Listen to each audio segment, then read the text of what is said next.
You are a cultural pioneer, or as I'd like to say, a culture-neer. You're daring to go where others aren't willing to go. The unknown doesn't scare you, it intrigues you.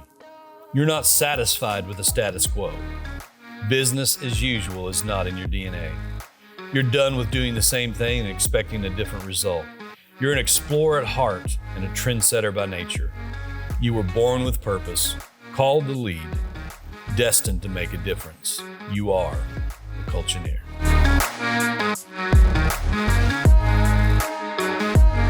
Welcome to another episode of the Culture-Neer Podcast. I'm your host, Terry Gwaltney. Our guest today is Rodney Cabaness, who's best known probably as the co-founder of Black Diamond Harley-Davidson and Oasis Outdoors. But as I think you're going to learn today, he's a true serial entrepreneur at heart. So Rodney, welcome to the show. Oh, thank you, Terry. I'm glad to be here. Yeah, I'm excited. I've been looking kind of forward to this, to kind of deep dive into this. I know the last conversation we had, I walked away there not knowing you even better, but kind of the expanse. I felt like I was really sitting in the room with a visionary, and that was pretty cool. And so hopefully we can kind of get our audience to see that same picture today. So I know you're super busy. We have a lot of ground to cover, but if you don't mind, let's kind of start personally. And kind of let the audience get to know who you are. I'm assuming you're married. Okay, yeah. Yep, I've married with 4 children, ranging from 23 years old down to 10, and all boys. Wow. So, yeah, my poor wife. But from Southern Illinois, my wife and I both graduated from the same school. She was 3 years younger than me. We both went to Wren Lake and SIU, so we had similar paths. But yeah, I lived here my whole life. But we traveled a little bit in business outside the area, and which is it's a cool thing for me because it really helps me to appreciate how great it is here in Southern Illinois and how fortunate we are. So that's awesome. It's really cool to see that your roots have kind of remained local even with your spouse. Yep. I met my wife when we were in grade school, and so. Married shortly after high school. So, we left the area for about a decade and came back. And yeah, I think sometimes you almost have to step away in order to be able to appreciate. And fortunately I had the opportunity to be able to come back and kind of, appreciate that. Sometimes we never get the opportunity to go back. We just have regrets. So, yep. Any grandkids or anything yet? No.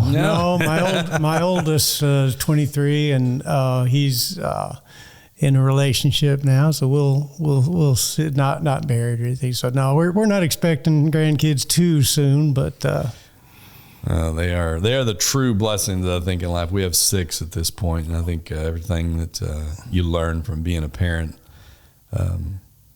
you almost get that second chance, and yeah, you get to send them home too. You can spoil them, all that fun stuff. But for me, I feel like I got the opportunity, like.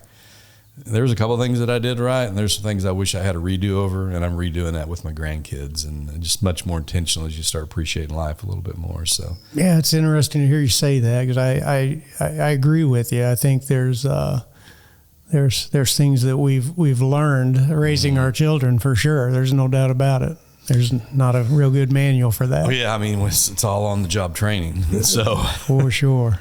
I think once you think you've got it figured out, the second one comes along, and it's like he came from us too, but he has a totally different personality. So here's a whole nother learning curve. And so, but isn't that much the same way when I think parenting in a lot of ways prepares us to lead people in general in our businesses. You get all these people and then they look very similar. They may even come from similar backgrounds, but you realize really quickly they all have a different personality and they can't all be led the same way. And so it's almost like it's boot camp for business. Yeah, no doubt. You're exactly right. All 4 of mine, and it is similar to business where you try to motivate people and get them to make sure they're enjoying what they're doing, so they're productive. And our kids, you would think same mother, same father, they'd be a little similar, but yeah, just 4 different personalities going on there, and that's part of the fun of it, I guess, is trying to get the most out of them and make them as productive as possible. So does the entrepreneurial gene, does it run in your family, or did it kind of start with you, first generation? What'd that look like?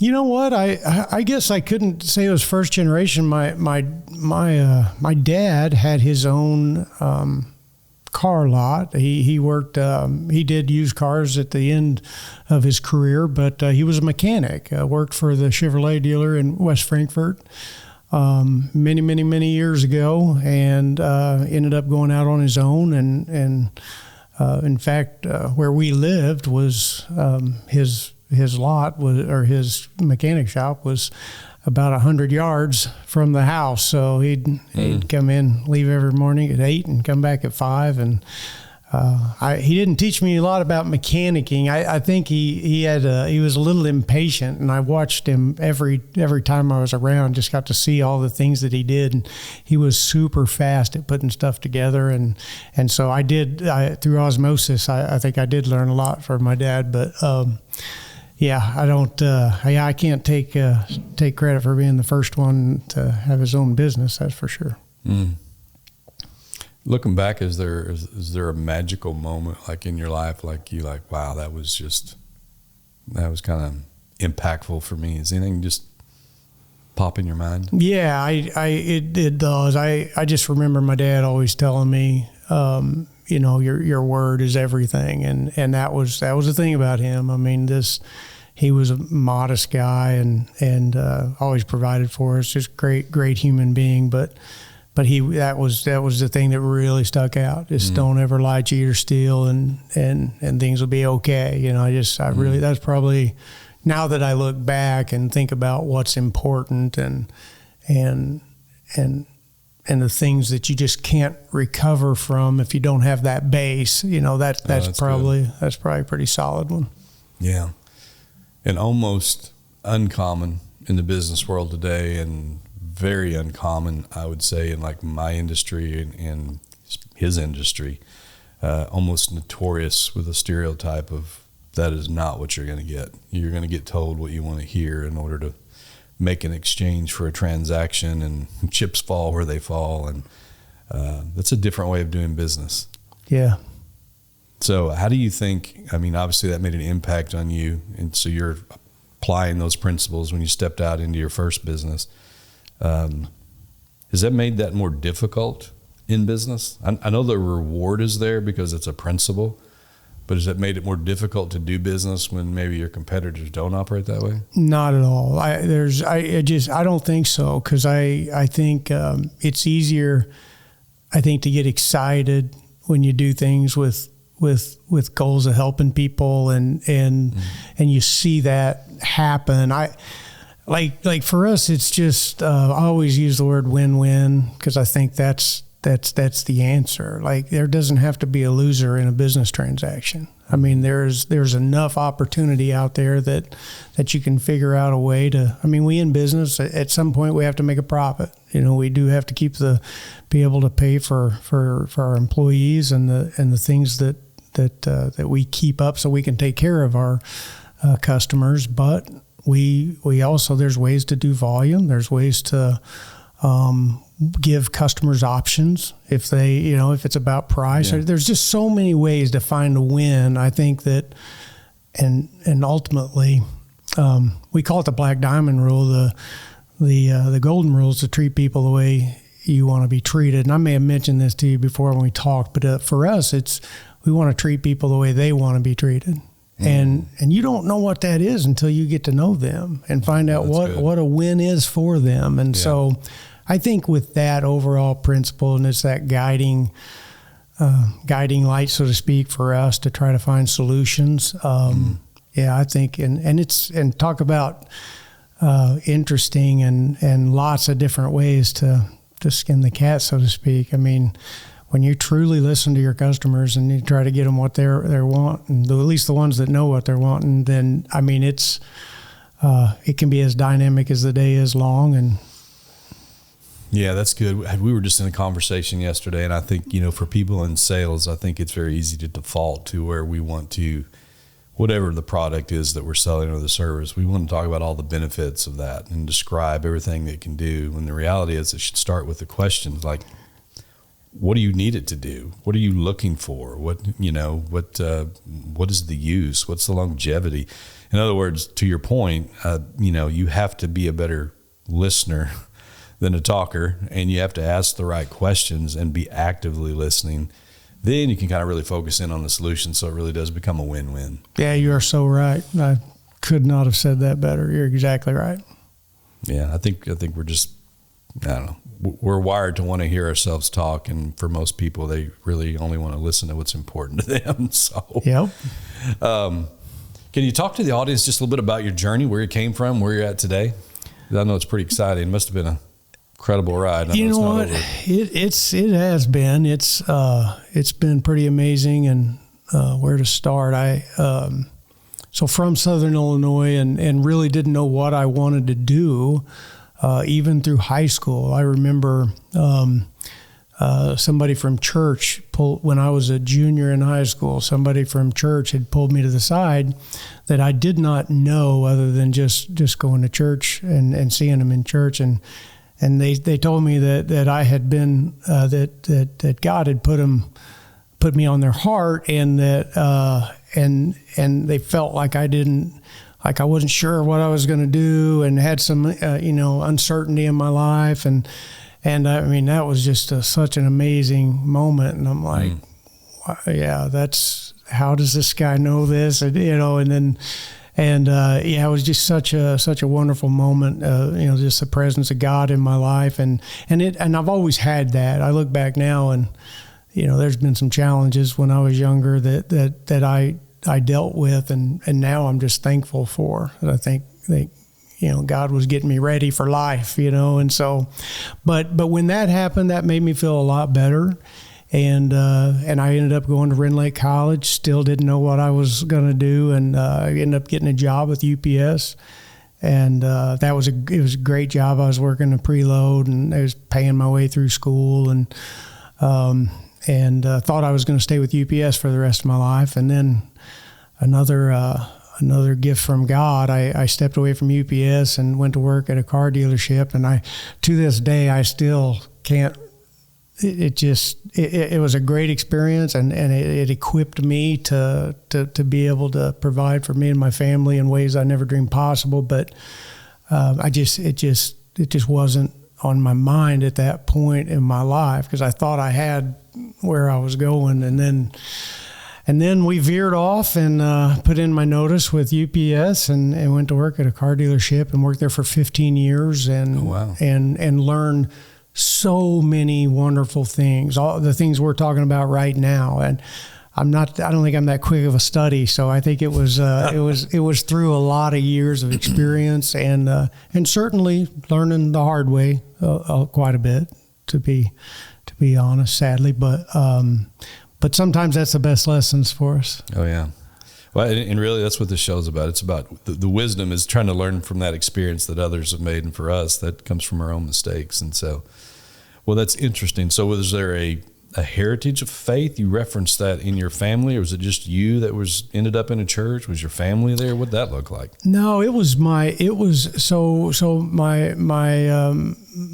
my mom and dad split up when I was about 3 years old. And so more from my father's side. And so, but he had been to several different churches over the years, and I would tag along with him certainly. And we went to different denominations. So I got to experience a lot of different things. And, but at some point, beginning in high school, when I could drive, I started on my own journey and started going by myself, and ended up through high school teaching Sunday school in a little church called East Fork in West Frankfort, and which sadly is no longer there, but it's the East Fork Cemetery at the edge of West Frankfort. And just some of the most amazing times in my life that I didn't realize these ideologies and these ways of thinking were being formed at that time. But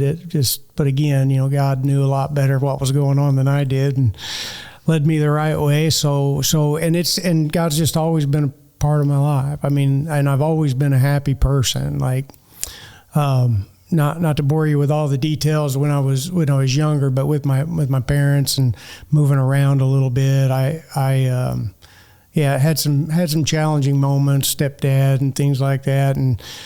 But I was always happy. Like, I always felt like somebody had my back, and I was going to be okay. And then things happened like that, like in school, in church, where that person came up to me when I was a junior in high school and told me it was going to be okay. And just things like that. So anytime I've ever even thought I was getting down, God was always there to pick me up. And so, my faith was super powerful. And I did have to lean on it a few times, certainly, but, only one time in my life, should be listening more, not talking so much. That's but why you're here. I will tell you, there was a time whenever I got a little cocky, and it was before I got into business for myself, but I was doing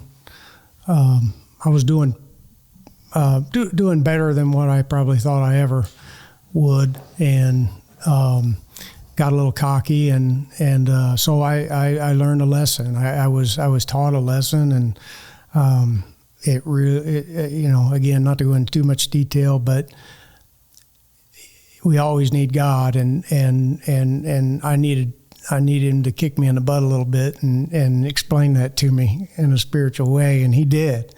And ever since then, it's been the greatest thing that ever happened to me. Probably one of the lowest points in my life, but it was also the best thing that ever happened. And so since then, it's God.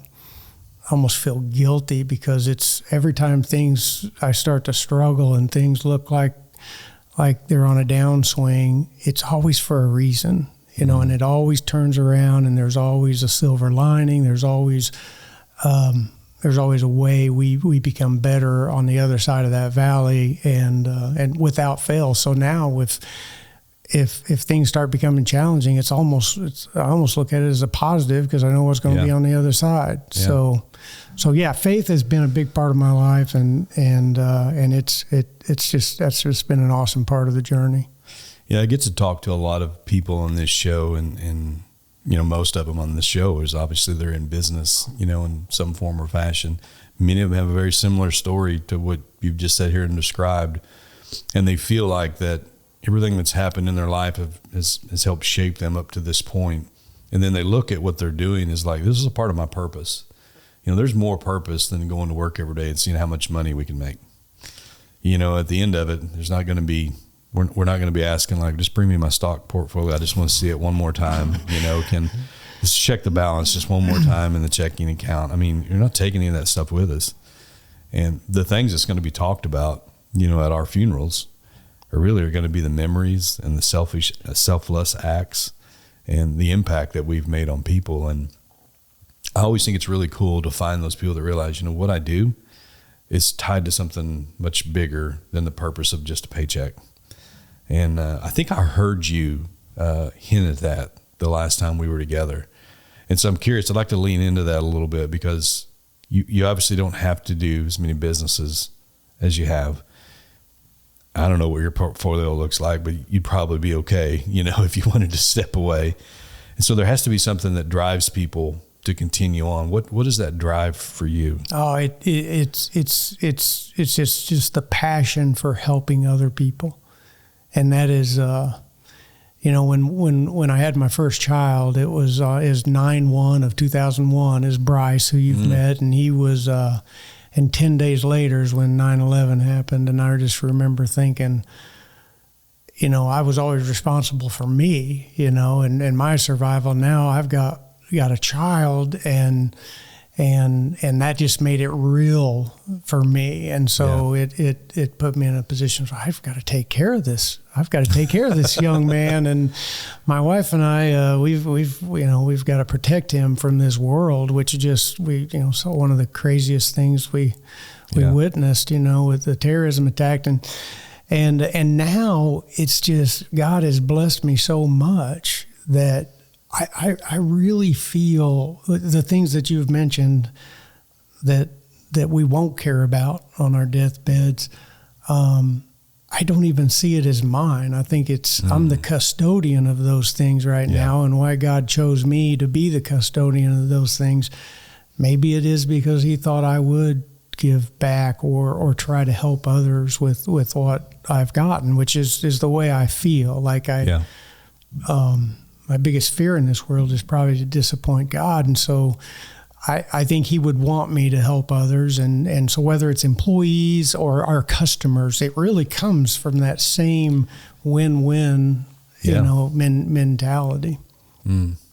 Yeah, I really do think people are blessed to be a blessing. And I think when you lean into that, it just grows.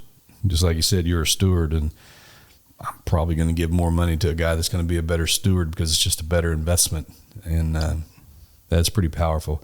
So tell the audience, because I don't even know all this. I've wrote a few things down, but I know we go from RVs to watercraft to manufactured homes to donuts to... Tell the audience what all you have your hands into from a business perspective. It's so diverse. I should have brought a notebook. We started with Harley-Davidson, and I was in the car business, so I learned a lot about buying and selling, and we acquired a lot of dealerships when I was in the car business, and so I learned about buying businesses and evaluating them. And so I was kind of set up for success. The motorcycle business was behind the car business about 10 years. And so being able to apply some of the principles from the car business to the motorcycle business was really powerful. And so we had a lot of customers from the car business. Then, but that's where it started in motorcycles, and we grew to be the largest Harley-Davidson dealership in the country, and never expected that. For sure. But I think it was just our attitude of just help every customer that walks through the door, everyone that calls. We didn't set ourselves with any limits. We weren't like, oh, we've got to sell this many motorcycles. It was like, we're going to sell as many motorcycles as we can make people happy, I guess, because that's what we did. And then as word got out that it was an experience buying from us and not just a transaction, it just grew like crazy. Like last year, and this keeps getting larger, but last year I think we sold in 34 different states. So just at the Harley-Davidson dealership. And that's obviously we don't market I guess with the internet you do, but we don't market in 34 different states. That comes from just people having a good experience and coming back.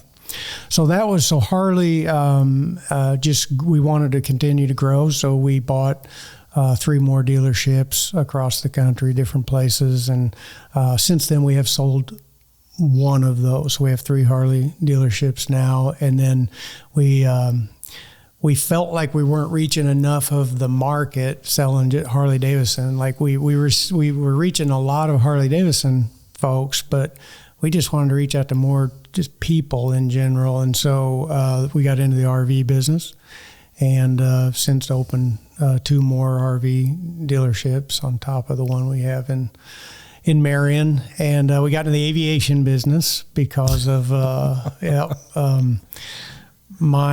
bought a dealership in Cape Girardeau, and there's no easy way to get to Cape Girardeau from Marion, so except by helicopter. So of course we had to explain to my wife that I needed a helicopter to be able to get down there so I could get back to be with my family.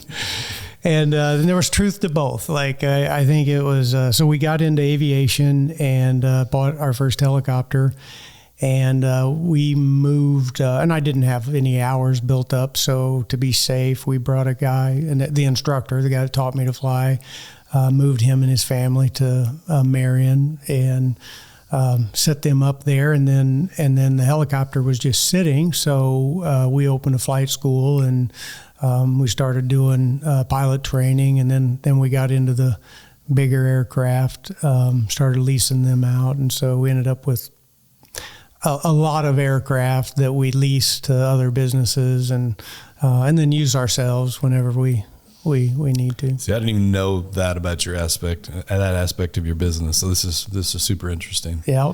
So I see a trend. So there's a lot of hobby related stuff. The hobbies just get bigger. Yeah. But then you went really diverse at some point. Yeah. I think by us being in other states and appreciating the opportunities that were in Southern Illinois, I think we took like our big growth comes with economic development. So, and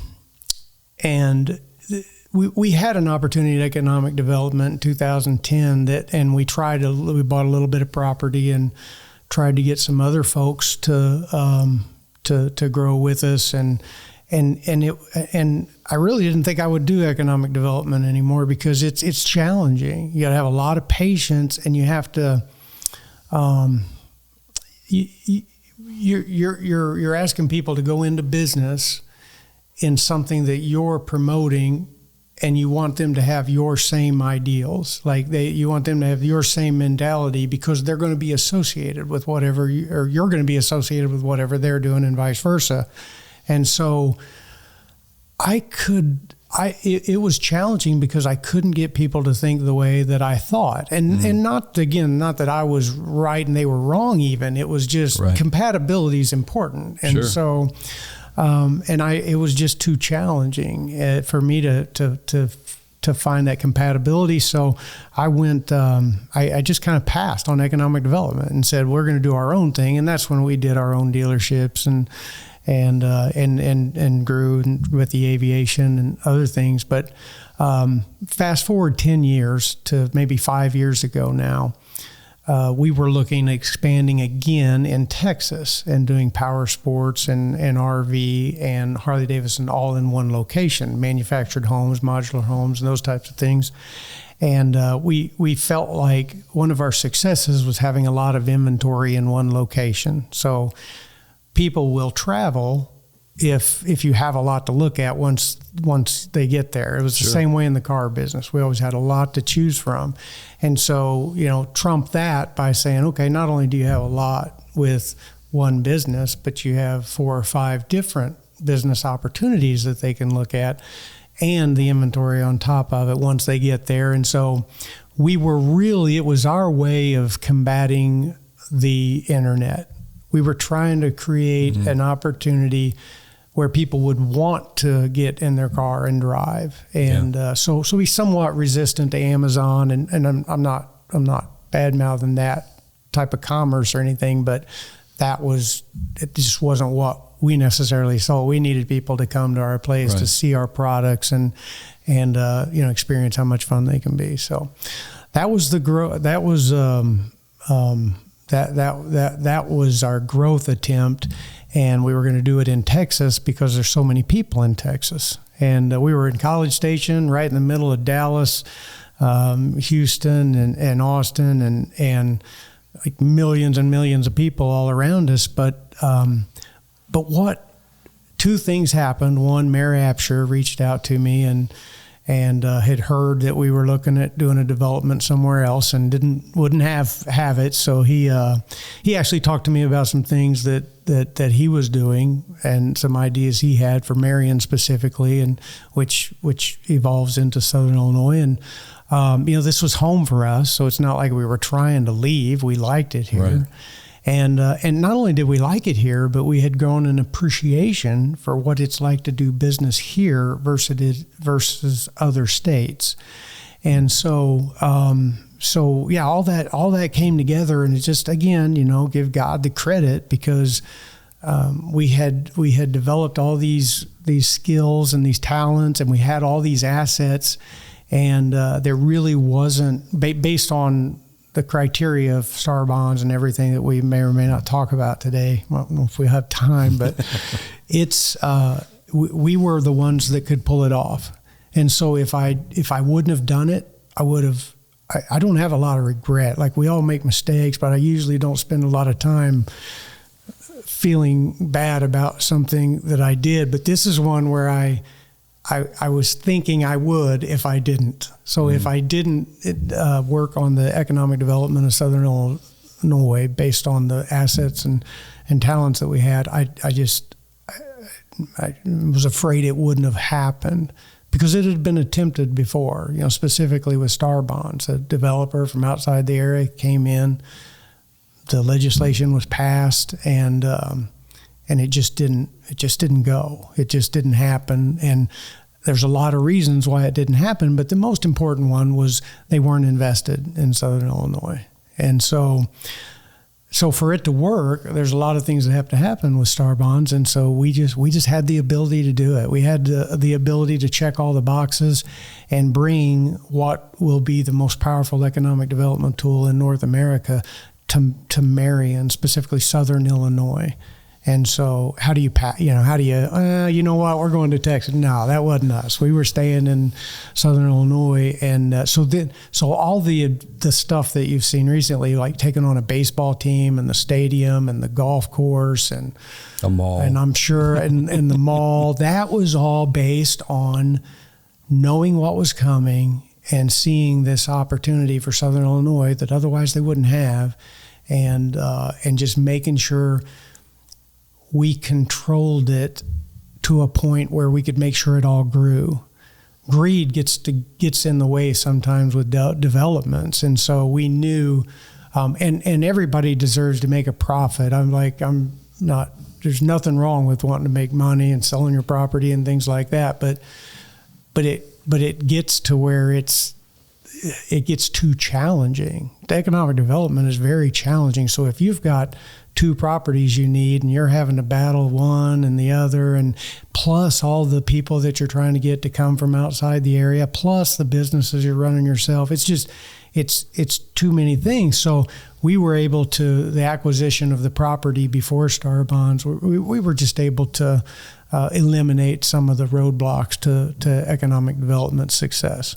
And then I have to say, collaboration with the state, the city, the county, everyone we've dealt with on this entire last few years of economic development has been amazing and very collaborative to work with. So everybody was pulling the same direction. So yeah, I think I danced all around your question and probably left some things out, but there's a handful of things that we've got going on. So what phase would you say that's in? Because I know it's going to be phased in because it's such a big project. It's a good question. So it's in construction. It's definitely in construction phase, and so we've already got eight new restaurants in the last 3 years that have come to Southern Illinois that previously have looked at Southern Illinois but didn't choose to come here. So that right there, just the economic opportunity that Star Bonds brought to the region caused people like Olive Garden, Texas Roadhouse, and some of these other chain restaurants that they don't think Marion, and I'll specifically talk about Marion a little bit because that's what I'm most familiar with, but they don't think that Marion has the population to support what they're selling, yet we have 8 of the number 1 franchises in the state of Illinois are in Marion. And so Red Lobster is one, for example, O'Charlie's, Logan's Roadhouse, those are all the number 1 franchise. You can't go anywhere else in the state that has better sales than those, than the ones right crazy? Here. It is crazy, and it's where marketing comes in a little bit. You have to let people know this, because people, site selectors across the country aren't going through a book going, oh, hey, here's Marion. They've got 16,000 people. What about this? So we don't get noticed unless we raise our hand. And you would agree with this, I think, Terry. In business, I define insanity as to having a great product and wanting to do business with people, but not raising your hand and telling people you want their business. You have to let people know, and it's no different in economic development. And so again, we had some marketing experience through Black Diamond, because when we started Black Diamond, we didn't have any money. So we had to be very creative on marketing. And so we figured out how to not only make a lot of impact, but to reach a lot of people with a little bit of money. And so that principle is important regardless of how much money you have. Sure. Yeah, sometimes I think the more resources we have, the less creative we can become, because we become lazy. Man, that is so correct. So we talk a lot about culture on this show. How important has culture been, just in the Black Diamond family, and then, there had to be a portion of that kind of spill out into all these other entities that you're involved in. Talk to us a little bit about that. Yeah, So culture was everything. Culture was, it was, I really have to give my partner, Shad Zimbro, a lot of the credit for our culture, because if you had to put a pin on it, our culture is based on the just people, the satisfaction of people,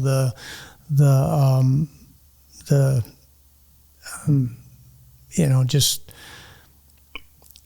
we sell products, right? But and we get excited about those products, but none of that matters until you break it down to how it makes someone feel. It always comes down to the human element, and Shad is probably the best I've ever seen. He's just such a people person, and so genuinely cares about people's satisfaction. And so that was our culture. Like, our culture was to make people happy, to figure out a way, and that was employees and our customers. And at first it was our customers, but we learned really quick that and especially as we grew, we're nothing without our employees. So we needed to be putting as much time and effort into our employees as we were our customers, which wasn't always the case in the beginning. But culture for us, so when we started where we did, the culture was opposite. It was almost like and I don't want to say anything negative. They had a good business, so I don't want to say anything bad, but it was a different culture in that it was almost a competition to see who would win between the customer and the dealership. And if we get to that point, we've already lost as a business owner. Like if you're, so back to the win-win that we were talking about earlier, we just had to figure out a way where we could make a profit, but they were ecstatic with the service or the product that they received. And there was such a transformation. I still remember when customers would come in for warranty service, and our employees would like, well, we don't think this is a warranty. We think they caused it. And we'd be like, can you prove that? We're not going to try to prove that they're right. We're going to try to, and we're not even going to try to prove they're wrong. We're going to accept them at their word. And if this is a warranty item, we're going to take care of them. Like, give that customer what they've asked for, unless you're, breaking some kind of, violating some rule. We're not lying, we're not cheating, or we're not stealing. But if we don't do that, but we can take care of this customer, then that's what we did. And surprisingly, you'd think that'd be easier to give the customer what they wanted, right? So surprisingly, just because of the culture, or maybe call it lack of culture, that was a transition that took a little while. That just wasn't their normal way of doing business. And so, but what a transformation after they started seeing the positive relationships that were coming, the people that were coming back and thanking them. And so our employees and our staff got to experience all these successes that they had never had before.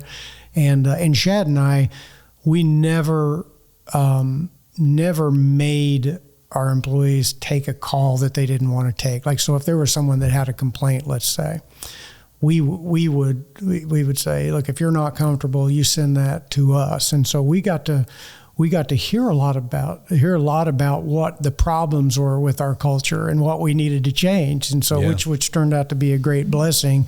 But then it was just education through working side by side with the employees and saying, hey, this is going to be our culture. This is the way we're going to run our company. And then when they find out it's easier that way, then it's that win-win. So I don't think most business owners understand how important it is for that employee to have a focus on the employee experience as much as the customer experience, because they're so interconnected. And we talk often, but we know the customer experience will never be greater than the employee experience. And so once they really are bought in and believe and are happy and feel valued and all that, that just tends to be transformational, with that customer, because they have ownership now. Yeah. It's not a job anymore. It's not just a task. And I think one of the things that you were saying is It's the experience. Because we know in anything, it's just like people soon forget what you do for them, but they never forget how you make them feel in the process. Yep. And that's whether I'm the one delivering the service or I'm the one receiving the service, that's what's going to stick. And you do that well, long enough, as we know, that becomes our best advertisement. And I think that's the part that's missed on culture. I think sometimes we throw out that word, and in a lot of organizations and the leadership, it's like, I know it's important. And when I get this figured out here, I'm going to focus on that, but we're just not there yet. They don't realize it's foundational to getting there. So they're trying to work this formula backwards, and just having limited success, 2 steps forward, 3 steps back. And, it's kind of crazy because it's not just free popcorn and a ping pong table in the back of the building. Let's say it's good culture. We have a lot of fun at work. That's so far from what it is. And yeah, I have to give you credit, Terry. When one of the first times I met you and we talked about your book and culture, and it was a great reminder for me because we had grown, and I was doing what you just said. I was excusing myself of forgetting about how important the culture was throughout our company, and again, there was a lot going on. I had to wear a lot of different hats, or had the privilege to wear a lot of hats. I should put it that way. But it creates a dynamic that took me away from culture a little bit. And what a horrible time, because we're gaining hundreds of employees at this time. Since just even the short time that we've known each other, we're completely revamping our HR, just because we know how important it is. We lived it. And, but it is easy. It's easy for two things. It's easy for business owners not to realize it. And and firsthand experience, it's easy to drift away. But sometimes you got to get kicked in the butt, and get reminded what's important. And so you were not that you kicked me in the butt, but you did give me a great reminder. So appreciate that. Yeah. It's culture. I think it's like a relationship. It's no different really than our relationship with our spouses or our kids. It's not, I do one thing right and I be intentional about it once and it's going to be okay a decade from now. It's like I have to nurture that. I'm going to get out of that relationship what I invest in it. And if I ignore that too long, I'm going to get the byproduct of ignoring it. And it's believe me, I'm running some organizations and none of them are utopias. None of them are perfect. We're all dealing with imperfect people. And in my case, they're definitely led by an imperfect person. But it's just constant attention to like, okay, I'm going to do that again. Or I got to be really intentional about doing that because, that particular personality. And I just think it really is that important. We need our projections, we need budgets, we need all those things, but you don't do any of that without people, and you're not going to be able to keep people and get them perform at an optimal level if you're not as invested in them as you are your business. And I think that's one of the reasons why you've had such success, because you can tell by just listening to you today, that's important to you. Maybe for companies that maybe haven't zeroed in on that yet and they're still not bought in, tell them how you think companies can use their culture as a competitive advantage. Maybe dollars and cents will get their attention, because I'm sure you've experienced that, but it's having a better culture. How did that cause people from 34 states to come to you? They're passing other dealers. Well, I think there's a direct relationship to someone's experience, with someone's experience and how much they're willing to pay for a product. And I think, we've never tried to use that as a hammer to overcharge on our products or anything, but if the only thing you're talking about is price, then you've lost. I think you've lost. I think it has to be more than just price, or it's just going to be transactional. The residual business that you're going to get is going to be so limited, because so the next time there's an opportunity to do business, they're going to go through the shopping again. They're going to go to where if they have a great transact or a great experience with someone's business that believes in culture and believes in making sure it's a good experience, they're not going to go somewhere else. They're going to come right back to where they had that great experience. And again, money's always in it. People want a good deal. They want value. There's just different ways to get value, and there's something to be said for trust. Like you can, if someone trusts you, and really we believe in a relationship where if you're not happy with something, we don't want you to turn around and walk out the door and go somewhere else. We want you to say to us. And so we try to create that culture and that environment. I'm not saying, hey, tell them to go get their best price and bring it back and we'll beat it. That's not it. We just like, hey, this is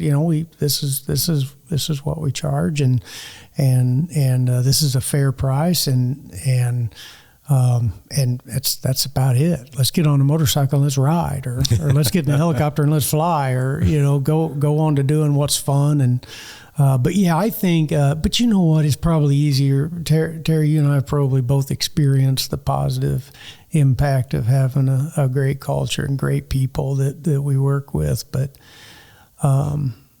it's a little. You got to have some faith.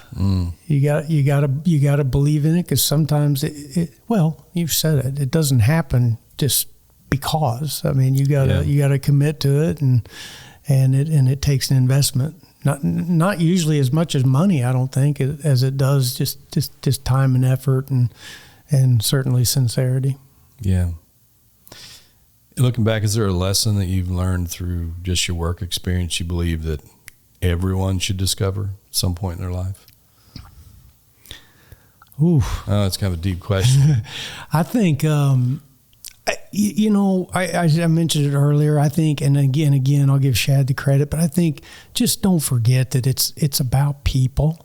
That's just everything that happens. It's going to come back to some decision that's made by a human being that has feelings, that care about how they feel.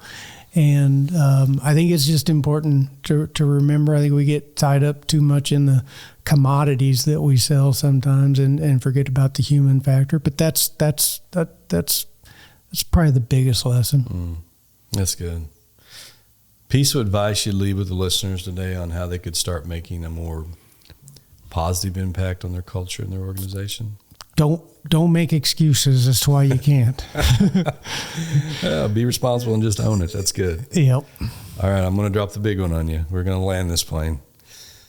How do you want to be remembered when your life here on Earth is over? Like, what kind of mark do you want to leave that can't be erased? That is a deep one, Terry. I do want to make a difference. Life is so dynamic, and the people that I come in contact with, I have such different experiences with. It would be hard to answer that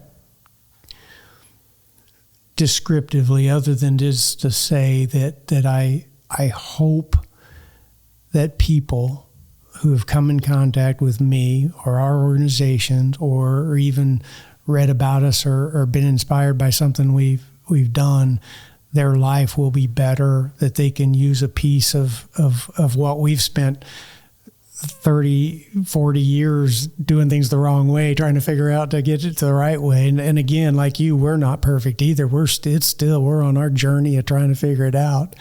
But I hope in whatever way is meaningful to some other individual, whether I know them or not, that it affects their life in a positive way. That's what I would hope for. And God knows I won't know, and I don't care. I don't have to know.